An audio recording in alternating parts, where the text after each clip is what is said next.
News, सच जरूरी है। दर्शकों स्वागत है ब्रेक के बाद। पाकिस्तान ने बलोच विद्रोहियों का हमला, पाकिस्तान की जिहादी सेना पर बलोच विद्रोहियों ने हमला किया है जिसमें 8 सैनिकों की मौत हो गई है। पाकिस्तान से आ रही एक बड़ी खबर कि वहां की जिहादी सेना पर बलोच विद्रोही ने हमला किया है। इस हमले में 8 सैनिकों की मौत हो गई।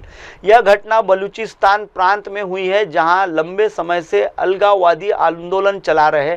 इस हमले में पाकिस्तान सरकार की सुरक्षा व्यवस्था पर सवाल खड़े कर दिए। देखना होगा कि पाकिस्तान सरकार इस हमले के बाद क्या कदम उठाती। चलिए दर्शकों बढ़ते अगली खबर के। अंतर्राष्ट्रीय बाजार में सोने चांदी की कीमतों में तेजी। 29 अगस्त 2025 को अंतर्राष्ट्रीय बाजार में सोने और चांदी की कीमतों में तेजी दर्ज की गई है, जबकि घरेलू बाजार में कीमतें स्थिर रही।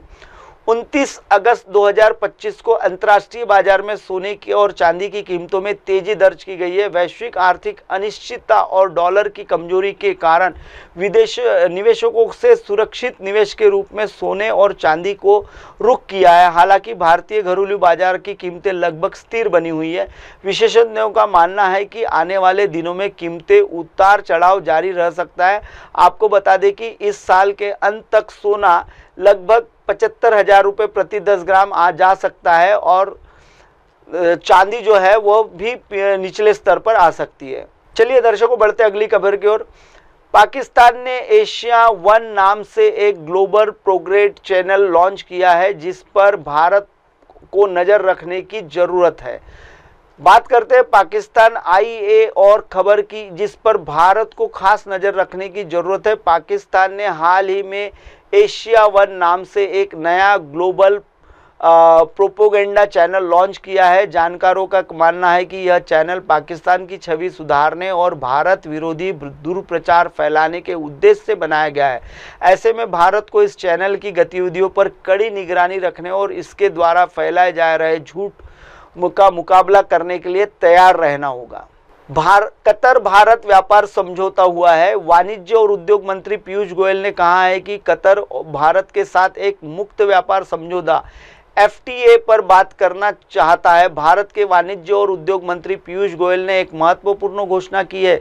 उन्होंने कहा है कि कतर भारत के साथ एक मुक्त व्यापार समझौते पर बातचीत करने को तैयार है। दोनों देशों के बीच व्यापार और निवेश को बढ़ावा देने के लिए एक बड़ा कदम साबित होगा।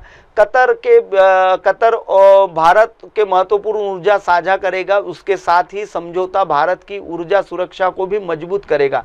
यह कदम दिखाता है कि भारत की वैश्विक व्यापारिक मंच पर अपनी स्थिति और भी मजबूत बनाई हुई है। चलिए बढ़ते हैं दर्शकों अगली खबर की। नेपाल के रास्ते जैश-ए-मोहम्मद के 3 आतंकी बिहार में घुसे हैं जिसके बाद पूरे राज्य में हाई अलर्ट जारी कर दिया गया है। एक बड़ी खबर सीधे देश की सुरक्षा से जुड़ी है। खुफिया एजेंसियों से मिली जानकारी के मुताबिक पाकिस्तान स्थित आतंकी संगठन जैश-ए-मोहम्मद के 3 आतंकी नेपाल के रास्ते बिहार घुसे हुए हैं। इस खबर के बाद पूरे राज्य में हाई अलर्ट जारी कर दिया गया है। सुरक्षा बल और पुलिस इन आतंकियों की तलाश में जुट गए हैं। यह घटना न केवल बिहार बल्कि पूरे देश की सुरक्षा के लिए एक बड़ा खतरा देखी जा रही है। जांच एजेंसियों का इस आतंकी को पकड़ने की कितनी कामयाबी हासिल होती है वह देखना बाकी है। चलिए बढ़ते हैं दर्शकों अगली खबर की। हिजबुल्लाह ने इजराइल के साथ हथियार छोड़ने के ऑफर को ठुकरा दिया है और कहा है कि ऐसा करना उनकी आत्मा छीनने जैसा होगा। बात करते हैं मध्य पूर्व के बढ़ते तनाव की।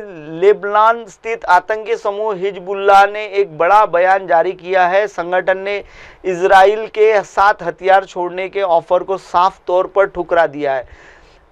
उन्होंने कहा है कि ऐसा करने से उनकी आत्मा को छोड़ने जैसा होगा। इस बयान से यह साफ है कि दोनों पक्षों के बीच तनाव अभी खत्म होने वाला नहीं है। इस क्षेत्र में शांति प्रयास के लिए बड़ी चुनौतियां पैदा हो रही है। चलिए बढ़ते हैं दर्शकों अगली खबर के।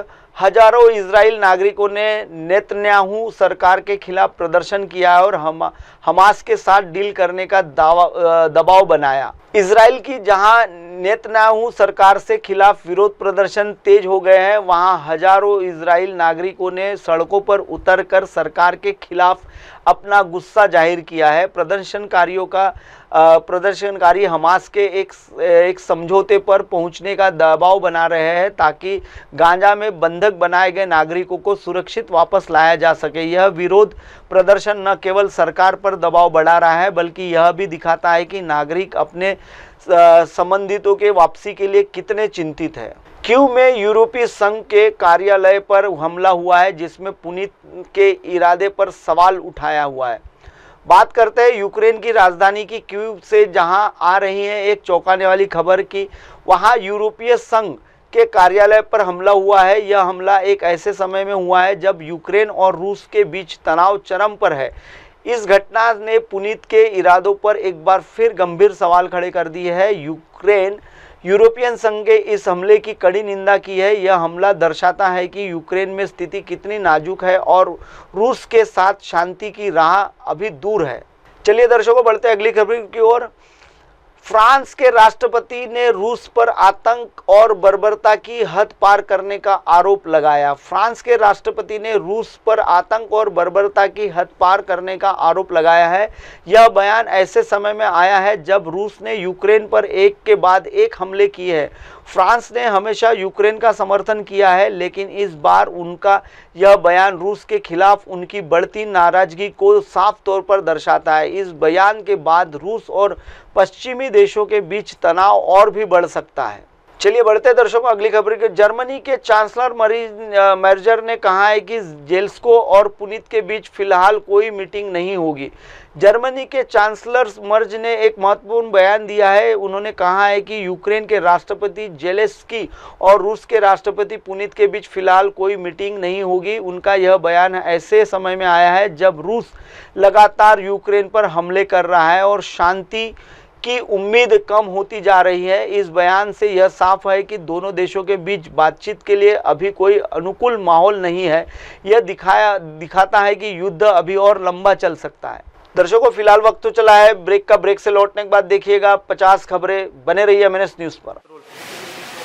हाय हेलो नमस्कार, मैं हूं पंकज विष्णु और आप देख रहे हैं MNS न्यूज। देखिए साईं बाबा की आरती लाइव शिरडी से हर रोज सुबह सिर्फ MNS न्यूज पर। आप देख रहे हैं MNS न्यूज, सच जरूरी।